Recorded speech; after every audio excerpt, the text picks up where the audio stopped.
Hello there, everybody. Welcome to Tales from the Backlog. My name is Dave Jackson, and this is a special bonus episode about a convention that I went to very recently. It was GDEX convention in Columbus, Ohio. It happened in late October here, and I'm recording this just a few days later to talk about the games that I played and some cool stuff that you should probably put on your radar. So the cool part, two cool parts, I'm going to stop counting cool parts.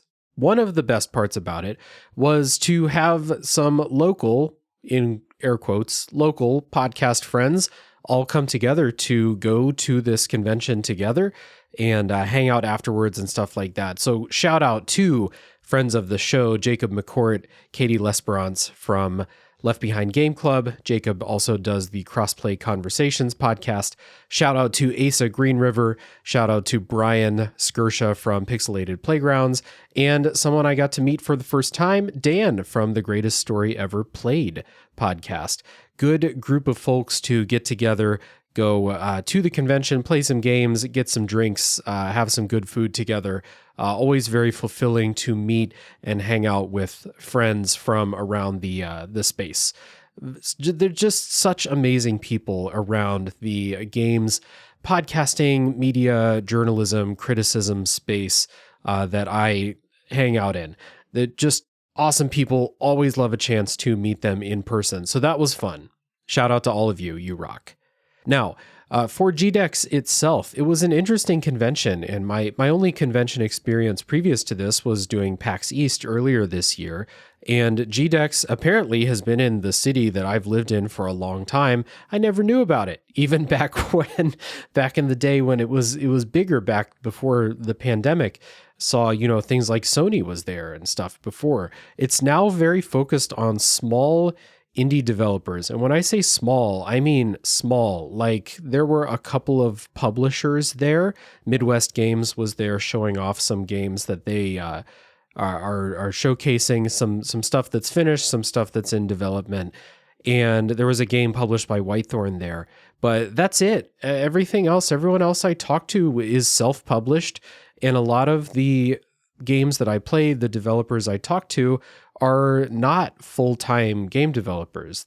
They're doing this in their free time, which, think about how long it takes to make a game. This is a big time commitment. This is a big energy commitment that people are putting in. Pure passion projects into this hobby of theirs. And even the ones that I played that are solo people making this in their spare time, the quality, the care is evident. And it's cool because, not to say that the people working at AAA studios don't care. That's obviously not true. They care a lot. Everyone, I don't think that you can make it in an industry like game dev if you don't care about it. Like, if you don't love doing it, it's a shitty industry to find yourself in, right? So it's not to say that people on a larger scale don't care and don't put their heart and soul into it, because obviously they do. But it is, refreshing and nice to also just see the people who are like doing this in their spare time and, on this small scale. Some of the games I'm about to talk about don't have Steam pages. Some don't even have itch pages. They are just being worked on, and eventually there's going to be something that we can play, things to put on your radar. If in that case, I'll give people a way to follow these projects, because there are some cool things that I'll talk about here. But it is cool to just see the passion on display from part-time game developers. People are making a game in their spare time because they just want to make a game. People who are teaching themselves how to do it along the way. And we talk about games as art a lot on the show. And, we do an artistic analysis of the games that I cover on the show here. But a lot of times when we celebrate games and when we celebrate art in general, we tend to celebrate the stuff that rises to the top. You celebrate that artistic movie that takes the world by storm, like Everything Everywhere All at Once.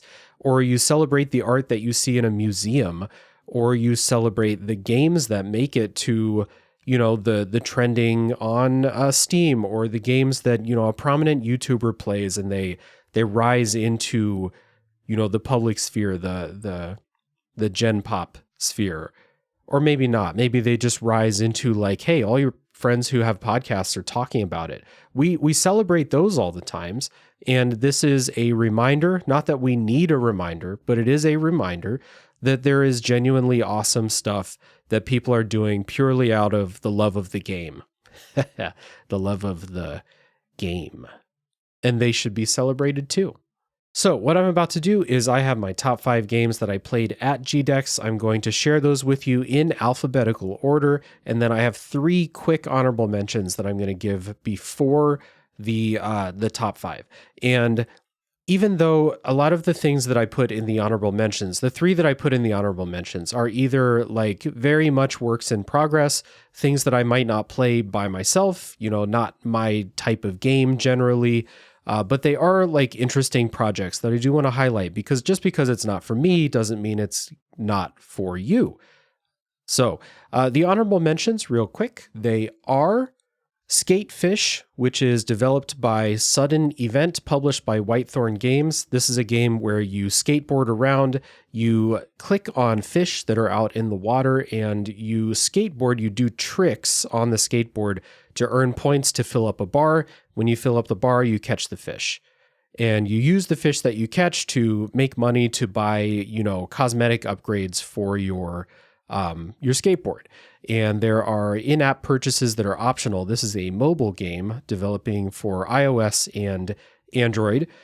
So the cool thing about this, why I'm mentioning this, I don't play a lot of mobile games. The cool thing I'm mentioning is because the touchscreen controls for skateboarding is like a tech deck. So if you grew up in the late 90s, early 2000s when tech decks, the little skateboards that you used your index and your middle finger to ride and do tricks with, I feel like everyone kind of remembers tech decks, right?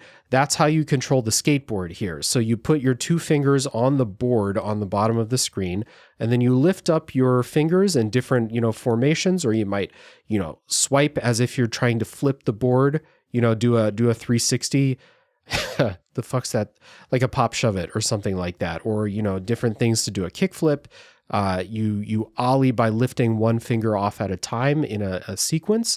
So it's not a game that I'm going to play, honestly, because I don't play mobile games. But the idea of like putting the tech deck style controls on a touchscreen skateboarding game is awesome. And I can't believe this is the first time I've seen someone tap into that. So that is called Skatefish.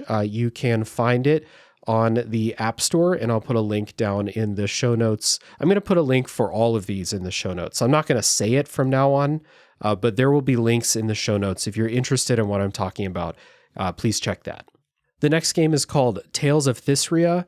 This is from a solo developer, or a 2-person team called Mindforge Studios. And I talked to the primary developer at the convention here. This is a choose-your-adventure fantasy story with RPG mechanics.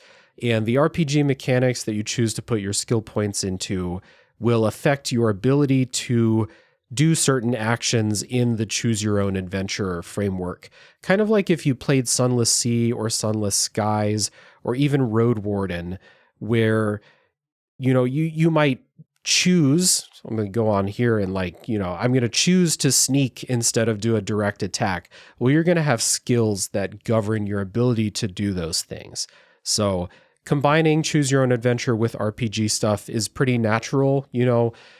Tabletop RPGs are all about choosing your own adventure, right? So this is, unlike Sunless Sea, unlike Road Warden, this is basically a text-only game, and then you have some menus for your RPG stuff. This is primarily being developed for mobile, but you can also play one of the possible stories, maybe 2 or more on itch. It's not complete on itch. There's more stories coming later, and then mobile versions for iOS and Android coming in the future as well. So if you like a fantasy story, if you like a choose your adventure, maybe check this one out. It's called Tales of Thysria. And the final honorable mention is called Zakumba: Astrea. This is developed and published by Afroduck Studios. It is an ARPG, think Diablo type game. It has this beautiful art style from an isometric perspective. You're taking at least the prologue that we tried at the convention is in this, seemingly kind of overgrown, mossy city area. And so you're working your way through there. You have your, different skills that you can put forth in combat. We didn't get a chance to play a lot of the demo because the demo, frankly, was quite buggy.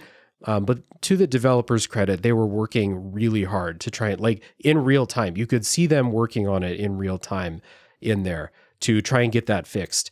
But this is one to keep an eye on, especially because there is some culture going into the game as well. And I don't want to speak on something I'm not completely sure about, but there is some sort of African culture going into it. So it's one to keep an eye on if you like an ARPG, if you like games that showcase cultures, especially maybe if that's your culture or like me, it's something different from my own that I want to experience.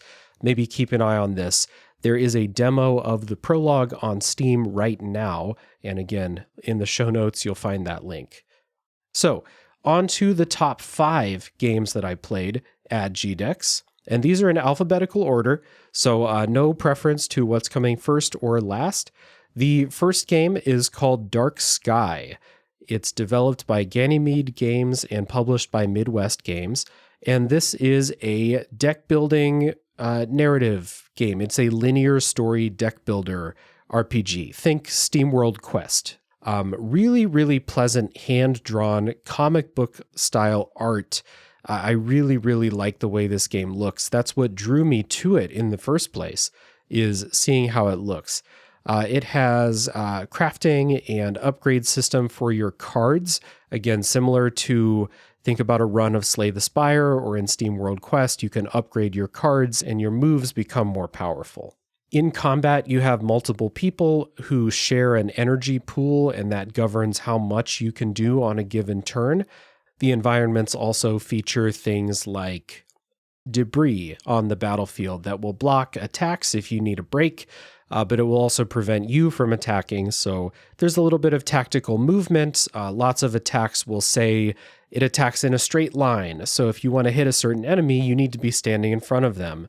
That opens up you for damage, though, and you can't move after you attack. So there is, strategy to the combat as well. So you have the cards, but you also have this grid-based battlefield.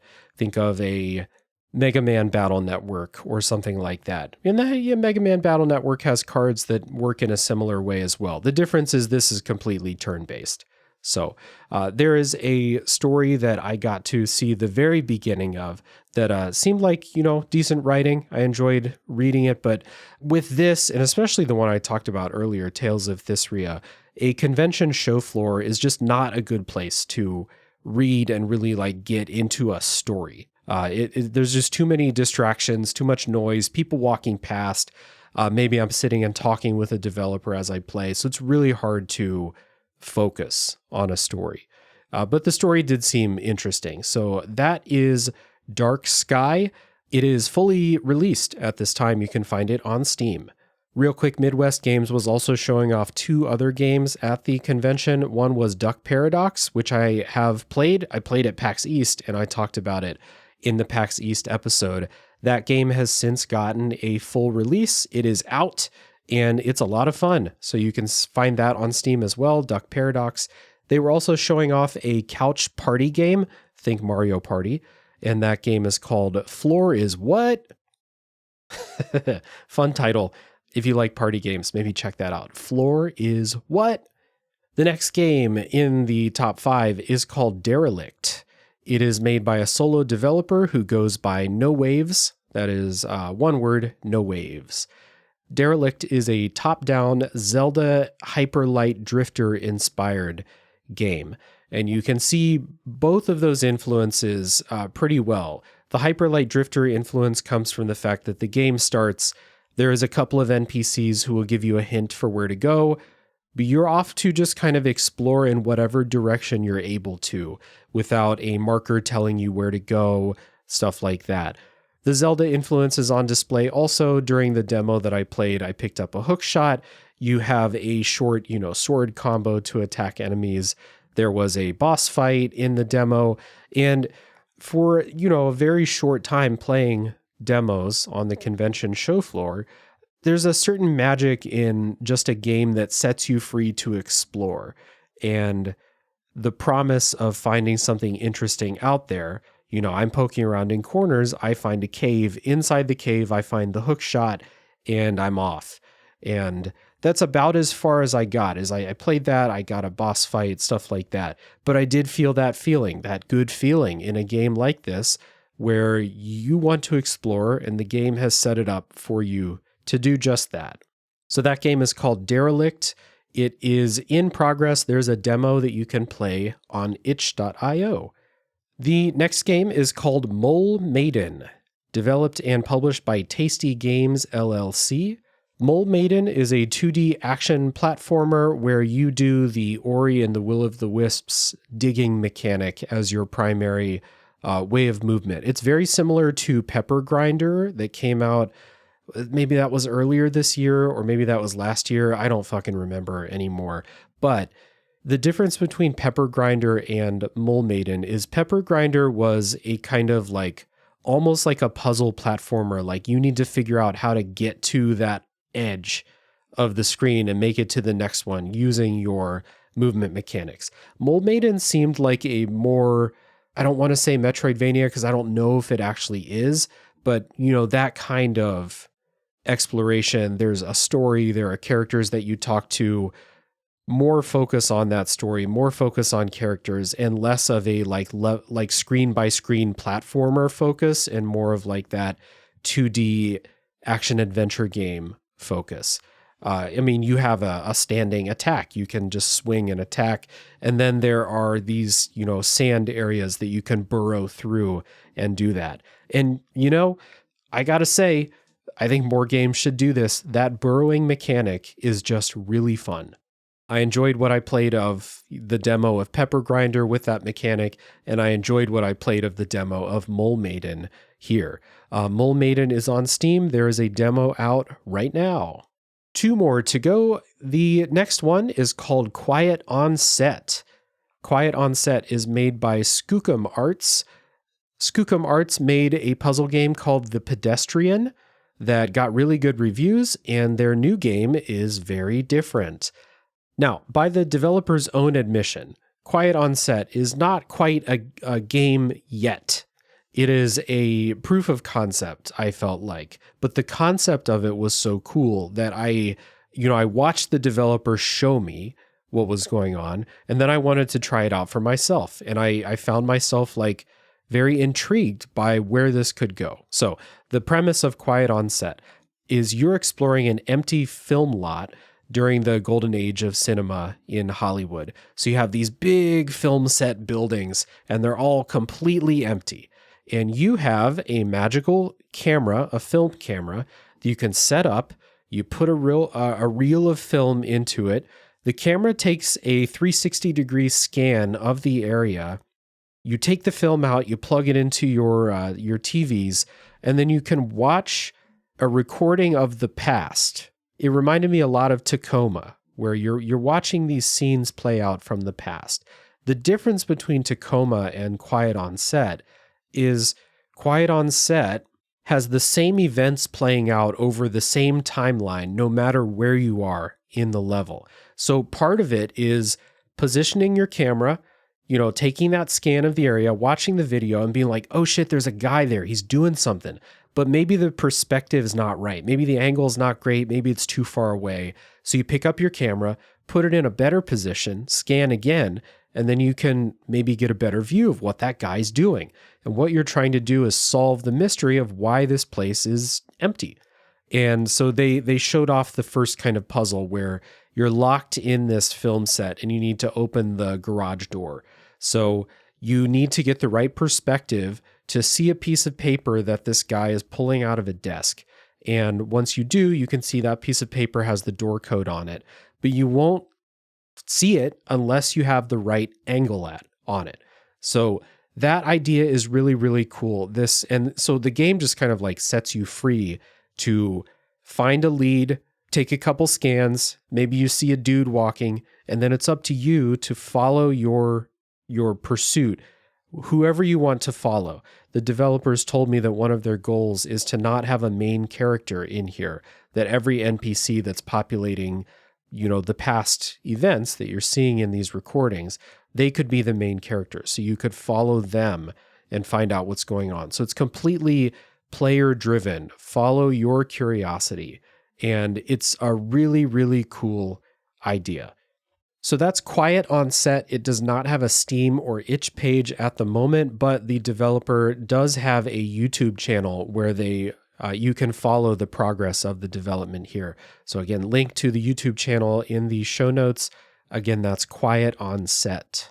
And the last game for the GDEX bunch is called Rah Rah Boom, developed by Guy Lee Games. I hope I'm saying that right, and published by Midwest Games again. Rah Rah Boom is a side-scrolling beat-em-up with shooting. So it has kind of both of those. It's combo beat-em-up, side-scrolling shoot-em-up type thing, multiplayer game. Me and Asa played a co-op version of the demo. The characters in Rah Rah Boom are these punky, girl power, cheerleader type characters that are in this future military academy type thing. Something goes wrong at the academy, robots attack, and you have to fight your way out. The characters all have different, builds and specialties.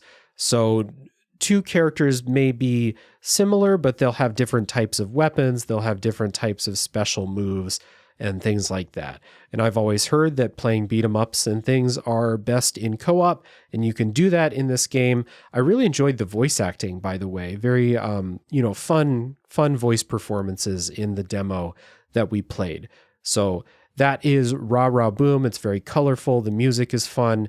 The story, has potential. Obviously, we only saw a little bit of it, but it's a good time. And if you like a beat 'em up, if you have someone to play co-op with, this is one you should definitely have on your radar. You can wishlist it on Steam right now.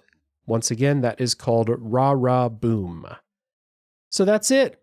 That is 8 games to put on your radar from GDEX. I had a good time trying all of these out. I had a great time talking with either the developers or people from publishers, representatives in the booths, especially talking with some of those solo developers about these passion projects, where their inspirations come from, chopping it up about some games that we share, that we've played and really loved. And you can see some of the DNA from those things in these games.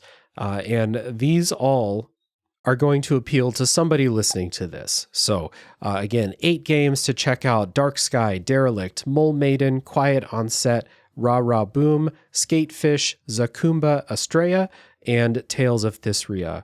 I want to thank the developers for taking the time to travel to good old Columbus and show off their games. I want to thank anyone who sat down and chatted with me about the inspirations and the story behind the development of these.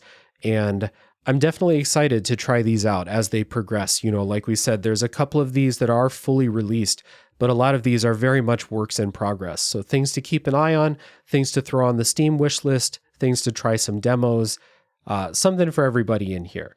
I also want to thank the organizers of GDEX for allowing me to get a media pass to cover the convention. I had a great time going in and chatting with everybody, as I've said. So quick shout out to the organizers of GDEX. Thank you so much for letting me in.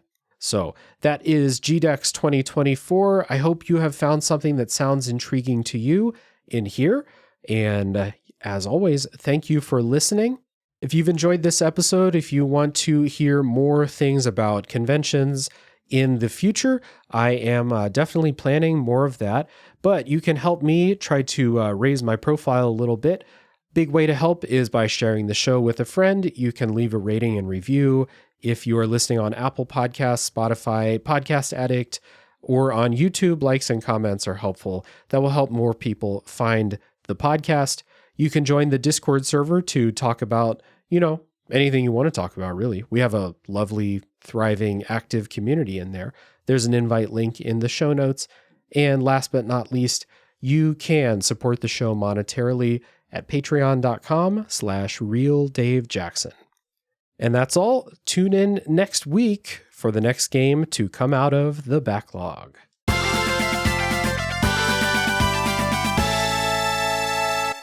Do you feel like you're the only person in your circle who wants to go deep about video games regularly? We were like that too, until now. Welcome to Crossplay Conversations, the brand new bi-weekly topical video game podcast from Luke Lewis, Joseph Hooper, And Jacob McCoy. with many years of breaking it down separately on shows like the Left Behind Game Club, Player Podcast, and Lukewarm Games, the gang is finally coming together to publish their gaming group chat in audio form every other week. Expect roundtable reviews of the latest games, profiles of upcoming indies, and insightful conversations about essential topics in the video game industry. All with a mostly positive, insightful, and fun style. Help us out by subscribing on your podcast platform of choice to get the first episodes delivered straight to your feed. And follow us on Twitter at Crossplay Convos for updates about the show. Cheers and happy gaming.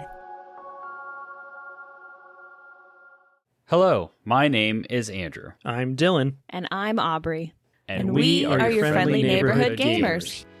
Our podcast aims to cover the world of video games from the perspective of the average gamer. Whether you casually play games on your phone, have a high KD in Call of Duty, or you're somewhere in between, we believe that makes you a gamer, and our show is for you. Since our podcast started in 2022, we have done deep dive episodes on over 40 games, including The Witcher 3, Diablo 4, Marvel Snap, Cult of the Lamb, and more. We've also discussed a wide variety of topics such as video game music, toxicity in gaming, cozy games, games based on Star Wars, and video game genre definitions. Additionally, it's our goal to use our show to shine a light on other awesome creators by inviting them onto our podcast for interviews. We've had the pleasure of talking to podcasters, streamers, cosplayers, musicians, authors, and Donkey Kong record holders. If any of that sounds interesting to you, we would love for you to check out our show. You can find us on all of the podcast platforms, YouTube, and on our website, fngamers.com.